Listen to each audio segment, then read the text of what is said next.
একটা ঘটনা, একটা মুহূর্ত বা একটা স্মৃতি, সেটা হয়তো অনেক আগের, কিন্তু বারবার মনে পড়ে।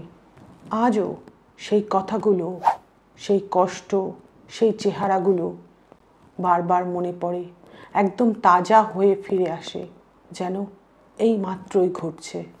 তুমি চেষ্টা করছো ভুলে যেতে, কিন্তু পারছো না। তোমাকে যেন বারবার পেছনে টেনে ধরছে। স্মৃতিটা বুকের উপর পাথরের মতো চাপা হয়ে আছে, তাই তো? আমরা অনেক সময় ভাবি আমরা বুঝি দুর্বল, তাই পুরনো স্মৃতি ফিকে হয়ে আসছে। আমরা পুরনোকে আরও শক্তভাবে আঁকড়ে ধরতে চাই, কিন্তু সেটা সত্যি নয়। সত্যিটা আসলে লেট গো করে দিতে হবে, ছেড়ে দিতে হবে। ছেড়ে দেওয়া মানে কোনো দুর্বলতা নয়। ছেড়ে দেওয়া মানে তুমি আবার নতুন করে অক্সিজেন নিতে প্রস্তুত।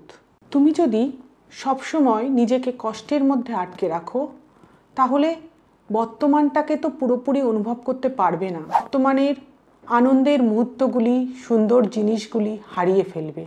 প্রতিটা দিন শুধু অতীতের বোঝা টেনে নেওয়া নয়, আনন্দে থাকার অধিকার তোমারও আছে, তোমার নিজের কাছেই আছে। স্মৃতি তো থাকবেই, কিন্তু তুমি তা কিভাবে বহন করো, সেটাই তোমার অভিজ্ঞতা বদলে দেবে। তুমি কষ্টের গল্পে আটকে পড়া কোনো চরিত্র নও। তুমি নিজেই তোমার জীবনের পরবর্তী অধ্যায়ের লেখক। এই মুহূর্তে যদি মনে হয় একটু হালকা লাগছে, যদি মনে হয় মনের ভার একটু কমে গেছে, তাহলে কমেন্ট করো আনস্ট্যাক, আর এই পেজটাকে ফলো করো, কারণ তোমার মনের ভার কমানোর জার্নি এখানেই শেষ নয়।